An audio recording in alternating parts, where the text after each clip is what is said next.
because Yep. eating with the next generation is powerful. Like it's a powerful investment into who they are and into your relationship. What would you say about that? Yeah, it is huge because it takes, the crazy thing is it takes what can just be a normal conversation, and for maybe for lack of better terms, only because I don't know, maybe it has connotations, but it makes it more intimate, in the sense of you're not just standing in a classroom, or you're not just standing in the hallway, or you're not just standing at a car or walking or whatever. You sit down, and when you're seated, there's this thing that comes over you of like, okay, once I'm seated, like I let everything else go. Yeah.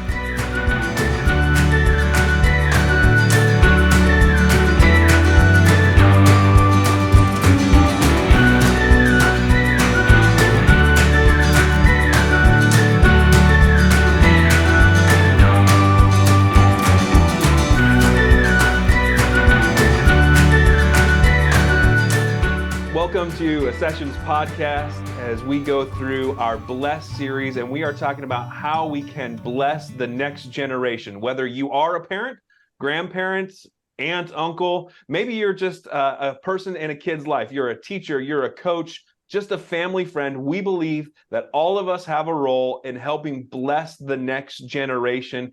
And today with me on the podcast, I have Robert Brazil. What's up, Rob? What's up? Doing good, doing good. So glad you're here. Now, Rob and I work together at a church, and so we are going to come at this from a Christian perspective. We recognize that maybe that's not the perspective that you have in your life, but I would still say this is things that you can apply to your life. Now, we are trying to bless kids so that they explore their own journey of faith and follow Jesus, but we all have a role in blessing the next generation. Now, Rob, you are a dad. Tell us about your kids.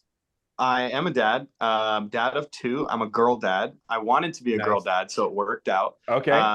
So two girls. I have a 3-year-old who is a Spitfire, testing our patience. Like, she's in that no phase, yeah. which is lovely, you know. But when she was getting into that no phase, we also had our next kid. So she is 8 months old. Man. So we've got the little young one, but then we've also got the little three-nager. And ironically, I work with teenagers, so it's like, wow, you're with students all the time. It's like the three-nager thing really is a thing. I can see the way you're acting is exactly how these middle schoolers act.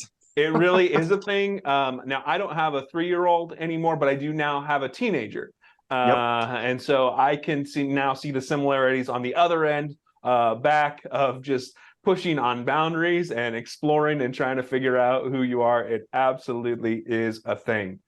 So we're going to talk about the third step of the B.L.E.S.S. So we've talked about beginning with prayer. What does it mean to pray for the next generation? Listening. Really, how do we listen to our kids and listen to the next generation in all kinds of phases, whether that's childhood, adolescence, and then even for parents, adulthood, as you listen to your adult kids.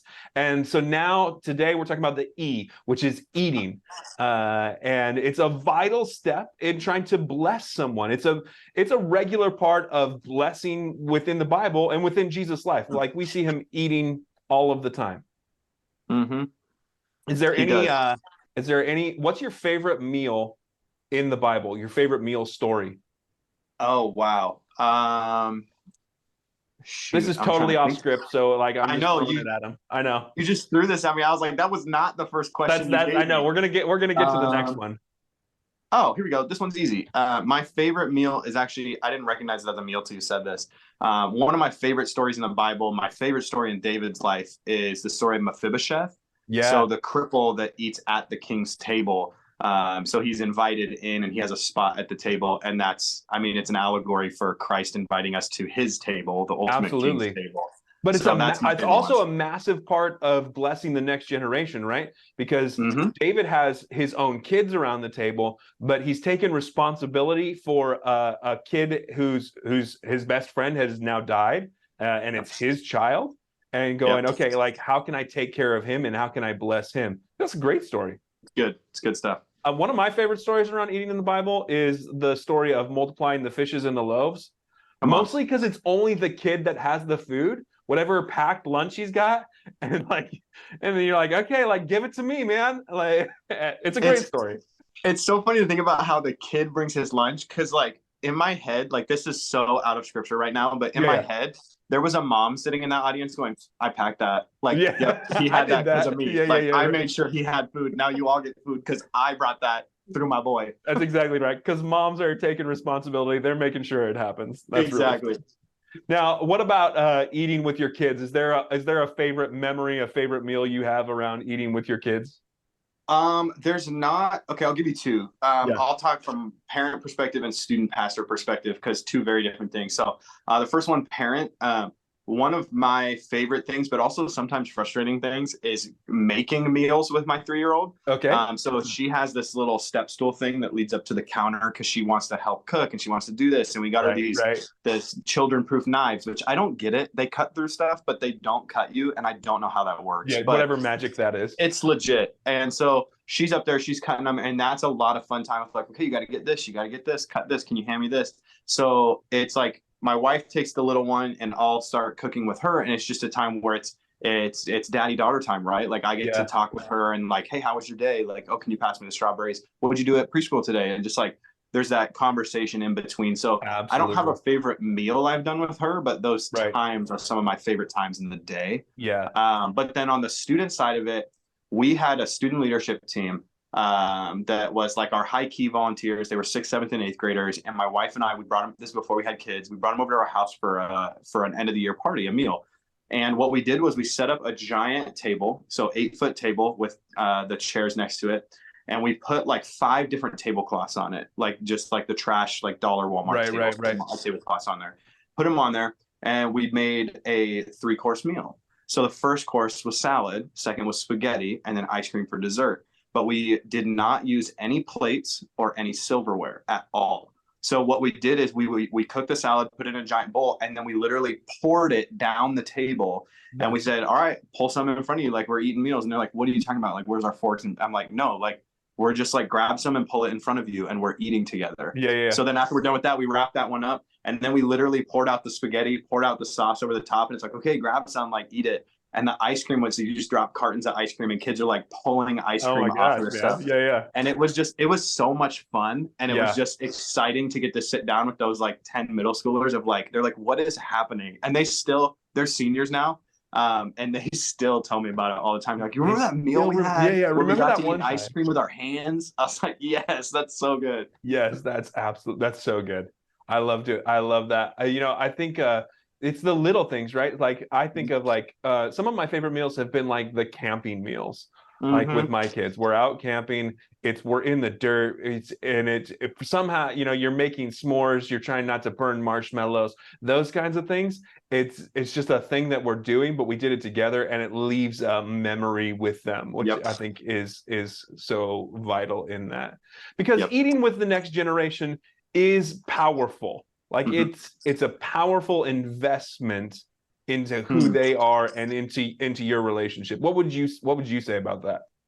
Yeah, it is huge because the crazy thing is it takes what can just be a normal conversation, and for lack of better terms, only because I don't know, maybe it has connotations, but it makes it more intimate, Mm, in the sense of you're not just standing in a classroom, or you're not just standing in the hallway, or you're not just right. standing at a car or walking or whatever. You sit down, and when you're seated, there's this thing that comes over you of like, okay, once I'm seated, like I let everything else go. Yeah. And I don't have to worry about what tomorrow holds or what today's held, because I've now sat down to have this meal. And I can speak from experience, it gives students specifically, so middle school through high school students, it lets them let down their guard, Mm, and they know that like, okay, this is a more intimate conversation than what I expected, because whoever's sitting across the table is spending enough time to check in with me right. and put everything else aside so that we can be here together in this moment. And Yeah. I think that's what I've seen with my family too, of like when we sit down for a meal, sometimes we'll sit in front of the TV, throw Bluey on, whatever, it's been a long day, but when we intentionally sit down at the dinner table and say, hey, we're going to turn the TV off, you cook dinner, let's sit down and enjoy it, those conversations are different. because my 3-year-old isn't worried about her toys that are next to her while she's eating. She's worried about her food, and she's worrying about her mom, dad, and her sister. Yeah. And she can fully check in, and there's power in that. It's saying nothing else matters right now. You're the important part. Right. It totally sets a different tone because of a different place around that. I think one of the other things that it does, it doesn't completely get rid of the power, whatever power dynamics are in there, or authority dynamics that's different when it's a coach on a field or a teacher in a classroom or a parent kind of anywhere. But what it does is it a little bit elevates the kid and brings you're on the same playing field. You have the same kind of position, right, at this table. Now it never goes away because I'm constantly like, hey, eat your food. Like, there's a little bit of like, do the thing. But it does like, no, they have a seat at the table. That kind of phrase, like, no, that means something, that you are also bringing something to that, and we recognize that. So that's the power of eating with the next generation. It's important, I think, in both talking about whether it's our own kids or kids that we get the privilege of being in their life. I think, though, one of the biggest hurdles, especially for parents, is like, there's been a lot of memes going around too, which I've seen like on Instagram and stuff, of like, hey, nobody told me when I got to adulthood, like, I have to plan what to eat every day. Like, that's a little bit exhausting, right? It's true. Like, oh my gosh, again, we're eating again. But the one of the biggest hurdles is time. Like, so what have you seen? Like, how do you make the time for eating with your kids, eating with the next generation? Yeah, I mean, it's hard. So we're in that new stage of life for the last 8 months of, we have 2 kids now. Right. My wife's a teacher. I'm a pastor at a church. Our schedules look vastly different. Right. So there is, for us, we just made sure there was some non-negotiables that we had. Okay. So for me, I will never commit, because the nature of my job, a lot of times I do some work at night. Right. So, I mean, we have a PM service, we have students on Wednesdays. So outside of that, we are doing our best not to commit more than 3 nights where we're not at home together. Okay. So out of 7 days, 4 of those are going to be family focused at home. 3 of them can be out and about. So I think making sure that like that non-negotiable is kind of out there. It's like, okay, we're going to commit to this because it's important to our kids. We're going to make sure this happens. But the other thing I would say is it's hard, because it's going to sound just rude, but I'm going to say it. Say it. You just have to make the time. Like, you have to commit to it. They're your kids. You're wanting to raise them. And how are you going to raise them if you're not spending time and committing to them? So it comes back to the non-negotiable of, no, we're going to sit down. I know I have busy stuff tomorrow, and I know I had a busy day today, but how do you mentally as a parent reset yourself to make sure that you are spending that time? Right. So for me, on long days at work, it's an extra 5 minutes sitting in the car before I walk in the house. It's me texting my wife and saying, hey, just so you know, I'm going to spend real quick. I'm going to come in, say hi to the kids, lock myself in the bedroom for 10 minutes because I have like 3 more emails I got to send. But then I promised laptop staying in the room, and I'm going to be out there. Right. It's making sure that there's that communication, but also the priority to make sure those people know that they are the priority. Right. Because a lot of us can get stuck in work at home. I've been there. That's a thing. Or when the kids go down, it's like, okay, when the kids go down, then we'll work. But until the kids are asleep, we're with them. So it's making sure that those boundaries and priorities are set, I think, in the family world.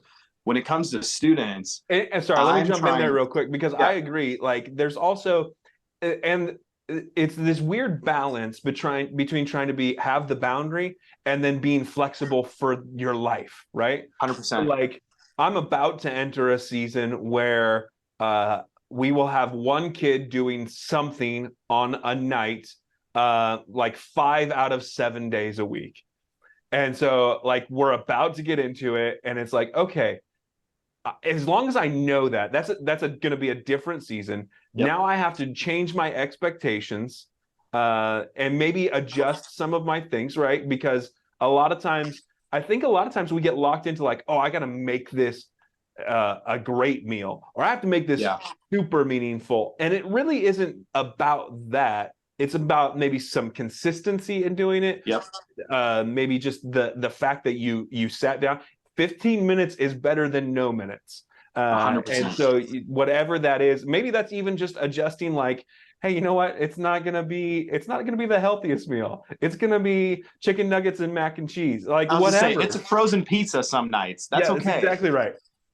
So So I I think that's completely good. agree. I think but the key there in my head is the intentionality behind it. So Right. knowing what season you're going into, being willing to say, okay, no, I have to figure this out. Even if it's just for you personally, like setting aside, okay, I'm going to spend 10 minutes just thinking through what this next season looks like and Right. how it's going to work with my kids. There's Yes. an intentionality behind that, but you have to be intentional about doing it and Yep. thinking about it ahead of time. Yep.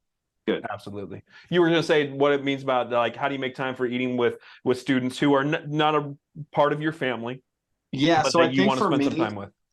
for me with the next gen, and I mean a lot of people probably will be like, well, I don't really interact with the next gen a lot. That's okay. But for those of you that do, I think one of the things I've challenged myself with recently that I had to reshift how I was thinking is many of us who work with next gen, we work in a reactionary state of, oh, so this kid that's in my life who's a teenager, he came to me and said, oh, parents are getting a divorce. My boyfriend Right. or girlfriend broke up with me. I failed this test. I got cut from this team. Oh, great. Let's grab coffee. Let's grab lunch. But the problem is with that is then we're only seen as the reactionary to the quote unquote bad things that are Yes. happening in their lives. And I've had to reshift to think, I want to be the phone call during the bad times. So I need to set up my relationship consistently and Right. before all of that kind of stuff happens, because I That's so think good. if we're not doing that, then why are we the call when those things happen? Why Right. would we take them to McDonald's and grab a cheeseburger? Why would we go sit in a booth at Cane's? Right. Why would we go grab Starbucks? We wouldn't unless the bad times are happening. So I think for me, there's been a shift of like, we need to prioritize grabbing meals and drinks with teens, like coffee and stuff with teens, Yeah. before those bad things happen, so that when they do, they know we're on their side and we're their cheerleaders. Does that make sense? Totally. That's so good. And I would just say, as a parent, like, for somebody that wants to invest in my kids and is willing to just take them for a meal, let's have that, not a stranger, somebody who's in my life, but like, yes, that's a huge blessing to me and to my kids, and we would love to do that. I think some of the other things that I found around making time is like, I have 3 kids, and so, now you're in the multiple kids. I just did this a couple of months ago. I went with my youngest daughter. We spent some time together, and then we went to Yogurtland. She cannot stop talking about the one time Dad and her were at Yogurtland, and we were the only ones. It makes a huge difference. So, like, an ice cream cone, like, okay, whatever, a quick treat, even like a let's go to the grocery store and grab a snack, like that kind of thing doesn't take a lot of time, but definitely makes an impact. And then the other thing is, like, there are some hard nights, right, where it's like I'm tired. And so one of the things that I really enjoyed doing and trying to make time and still, like, manage everybody's energy, because it's not necessarily about always time management, it's about energy management.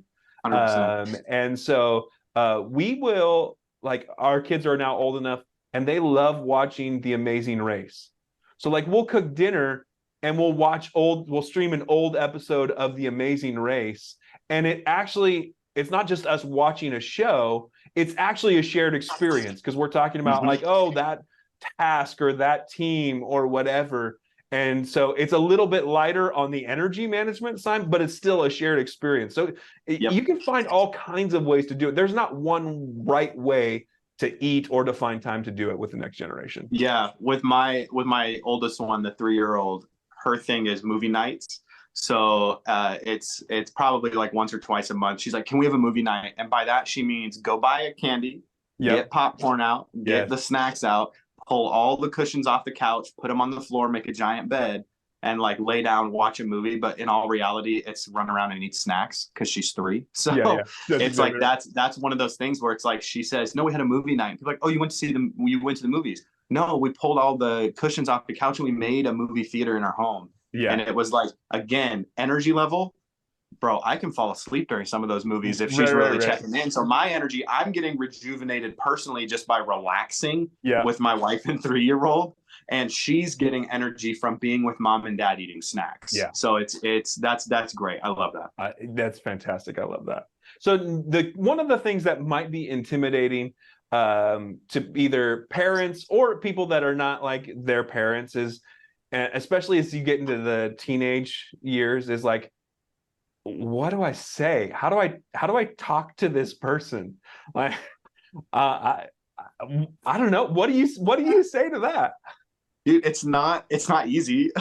There have been conversations where I'm like, I really don't want to do this because I have no idea what I'm going to say. Yeah, yeah. It's trust me, it's awkward even for those of us that like do it on a daily basis. I mean, I'm with students every Wednesday at our Wednesday night student service, and I still have awkward conversations. I walk away going, why did I say that? Like, Right. what am I doing? But I think one of the biggest things is, and this is really easy with food. One of the easiest things is to find a common piece that you can talk about. So like when you're going somewhere or you're getting food with them, like, oh my gosh, you like Cane's too? Dude, I love Cane's. Let's go grab Cane's. Like that immediately starts a conversation right there. Right. And just in those conversations, starting with finding common ground. Many people are good at this. I think most people are good at this. They might not think they're good at it, but before even conversation, I think we're better at finding common ground than we think. Yeah. Really So good. for me, one of the ways that I do that is like I just kind of look over the student and see if there's any connection. So like they're wearing a baseball hat. I'm a baseball guy. They're wearing Right. Nikes. I'm a Nike guy. They've got a comic book shirt on. I'm a comic book guy. It's like you can assess somebody before you even speak and find a point of commonality with them. Teenagers, AirPods in all the time. Right. Kid walks up, or I walk up to a kid, start a conversation. Oh, hey, what are you listening to? Because I listen to music too. Like I know that I can have that conversation, and that can be a spark moment just to start the conversation and get there. But then when you get into the deeper conversation past it, in all honesty, like, and I'm going to speak to a Christian audience probably here, Yeah. is you're equipped in those conversations. Like Right. God's not going to put you in a conversation that you won't benefit somebody else. He's not going to put you there to tear them down or be a roadblock. Yeah. So just know that like God has put you there, and let the Spirit lead it. Yeah. Let the Spirit drive the conversation. But pray before you walk into that conversation. Invite the Spirit in. Maybe if the time is right and the conversation lends to it, pray with that student before the conversation happens, because you're inviting in a power that's bigger than yourself. Right. So that you don't have to be worried about what are they going to say, what's that question, oh my gosh, I didn't think this through.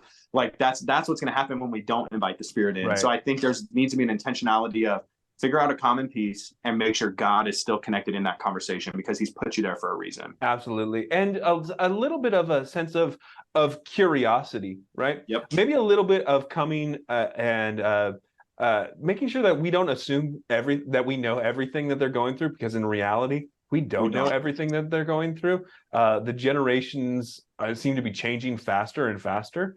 And so I recognize that my kids are growing up in a different world than I grew up in.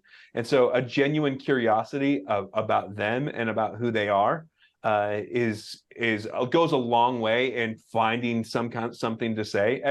Everybody's fine talking about themselves. Now, at the same time, like there might be conversations where it just doesn't go anywhere. And that doesn't mean it was a bad conversation. It just means that's kind of the stage they're in. Like, and it's worth 13 times of like yes, no answers to trying to get a conversation going for the next time when they have something that they want to talk about or share with you that you're eating together. It's worth putting in that time as you sit down together at a meal. Yeah, I had a conversation with a kid. I went to Starbucks, sat down with him, kind of just talking about family issues and stuff like that. It was probably an hour and a half, and I left going, what? I offered that kid nothing. Like that was pointless. Like why that kid should have talked to somebody else. And come back the next week, he's just thanking me. And like his mom was texting me saying, hey, thank you so much for spending that time. You don't have to give answers. Sometimes those conversations are just what they need because they need to feel seen. Because too many times the next gen is missed. and nobody sees them, Right. or they only see them as a, oh my gosh, that kid that skateboarded across in front of my shop. Like Right.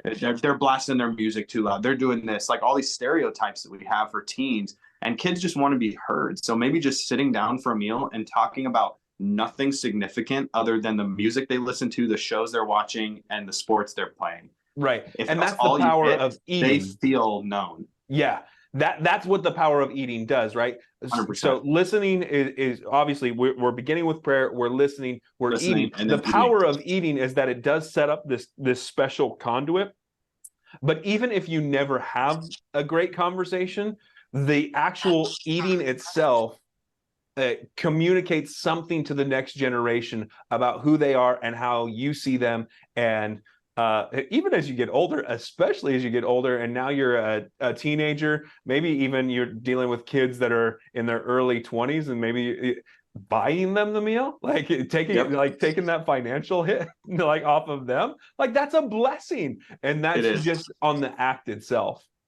So now you had mentioned a little bit of like, that we are equipped, that there might be some tough questions, some tough things that come out of eating together. What happens if you're eating and you go, well, I don't know how to answer all of their questions? That's okay. Yeah. I mean, like I think too many people think you have to have all the answers because you're the adult, quote unquote, but you don't. And we're not going to have all the answers. So one of the biggest things I would say to that, and we train our leaders with this, because our leaders are sitting with these students in small groups. Our goal is that they're taking them to meals or having their group over for meals at their house, going to have coffees together, seeing sporting events, going to the movies, whatever it is. And these leaders are like, well, what happens when they ask this and I don't have an answer? Or what happens when they say, what does the Bible say about, and I don't know? That's okay. Right. Yeah. It's okay to say, I don't know. But one of the biggest things that I learned, I went to school out in California. Kaylee and I were big Disney fans. So we went to Disneyland all the time. And one of the things that Disneyland employees never do is they don't ever say no, or they don't finish it with, I don't know. Because the goal is you never want to leave the person and say, I don't know, peace out. You always want to say, the answer is no, but, or I don't know, but let me go find out. Right. So I think we need to recognize that with teens and students and kids, is like, we can learn alongside them and with them. So we can say, I really don't know the answer to that, but hey, let's grab coffee in a month and you research this and I will research this. Yeah. And let's learn together, and we'll talk about the answers that we come up with. Or I don't know right now, but I'm going to shoot you a text in the morning. Let me go home and research this a little bit, or let me think through, or I know some people who might have an answer. Let me talk to them and get back to you. It's okay to say that. It's okay to say, hey, I'm going to have a little follow-up with you. Right. But I would say, as much as it's okay to say, I don't know, never leave it at, I don't know. Right. Because what it is, like a hard conversation, I don't know, whatever it is actually an invitation to another meal. Like it's an invitation to get to the next meal. And really, when it comes to like those questions, that's an easy one, right? Like, hey, we're going to come back and we're going to talk about this thing again. If it's a harder thing that's come up, then what it is like, I want you to know that even though this is hard, this doesn't affect our relationship. Yep. Right? Like the relationship is still here. We can still eat together again, even though we may be working through something that actually ended up being pretty hard as you go through it. So yeah. I mean, it's called reconciliation, right? Right. Exactly. Like, I don't ever want to leave a hard conversation with a student of like, well, maybe I'll see you again. No, like if I have a hard conversation, it's, hey, let's grab coffee again next week. Yeah. Let's go to McDonald's again next week. And and the beautiful thing about it is like, it has been, no matter where it goes, eating together has built-in fun to it, right? It is 100%. It's fun. And so you get to lean into that no matter what. This last, we didn't even talk about this last question, like, what would you do? What would you say? Like, you're just making it up. What would be your fun idea that you could give somebody? Hey, here's a fun idea to go and eat together with the next generation. Man, I'll go first. And then you okay. can go. I mean, I already said the table one of like, that was just a good eat off the table, but this is a fun one that I've only done it with my wife as a date night. So like, but this is something that we did, and I could easily see it changing. So we did a date night. I surprised her one night. I said, "Hey, we're gonna go on a food crawl," and she was like, "What do you mean?" And I said exactly what I just said. So I gave her a piece of paper, and we wrote down our favorite drink, our favorite entree, our favorite dessert, our favorite side. And we each picked our favorite thing of those. So for me, it was Panda Express orange chicken. Yep. It was cheesecake from the Cheesecake Factory. It was McDonald's fries, and it was a Diet Dr. Pepper from Chick-fil-A. And so we had 8 different places that we went to. I kid you not, 4 for her, 4 for me. I think only McDonald's overlapped. She wanted a Diet Coke from McDonald's. But so we got in the car and we drove around to all these different places. Yes. And so we're having the conversations in the middle of it. We're taking pictures at these places, ordering one item, paying, and then driving away and like eating that item. So it was like, that was just a lot of fun for me. Me and her as a date night. And I could only imagine doing that with a teenager. Absolutely. Like if I grabbed a couple of my 8th grade boys in my group and I said, "Hey, can you give me 2 hours tonight? We're going to go do a food crawl." Right. And I give them the paper that says those 4 things, and they list them all out. And I'm like, "All right, let's map it out. Let's figure it out. And then let's get in the car and go." That would be like a really fun experience for me. I feel like to do with like somebody that's outside of like that relationship with my wife, of just like, "Hey, we have no agenda. Let's just go eat a bunch of food." That'd be a blast. That's a great one. I'm gonna do that one. The one that is similar that I thought of is like donut tasting. Like pick like 4 donut places and just like whether you go to them or you bring it, get whatever, just go get them and then do a donut tasting together. My kids would love that. Like, that's a great one. Then we're gonna judge it and do that. The other thing that has been really fun, and I ended up being like super cheap, and it doesn't. Now I figured out how it doesn't make my house hot. So I went to Walmart. I bought like a $12 pizza stone, and I put it in my barbecue, so I get to cook the pizzas outside. And then I go to Trader Joe's, and they have the pre-made pizza dough. So like you can get these small packages of pre-made pizza dough, get the toppings, and everybody gets to make their own pizza. I'm rolling out the dough with the kids. Make your own pizza. It's out on the barbecue where we cook it, and then we all have our own pizza night.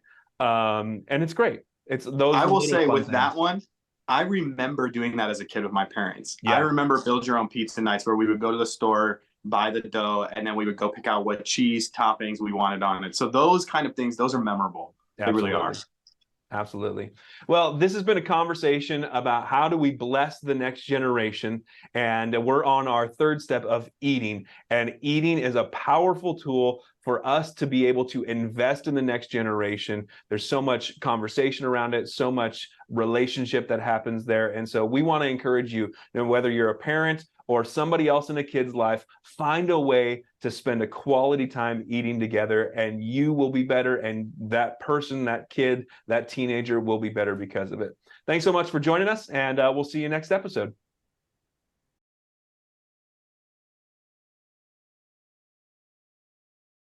All we need is love. All we need is love in the shelter. All we need is love.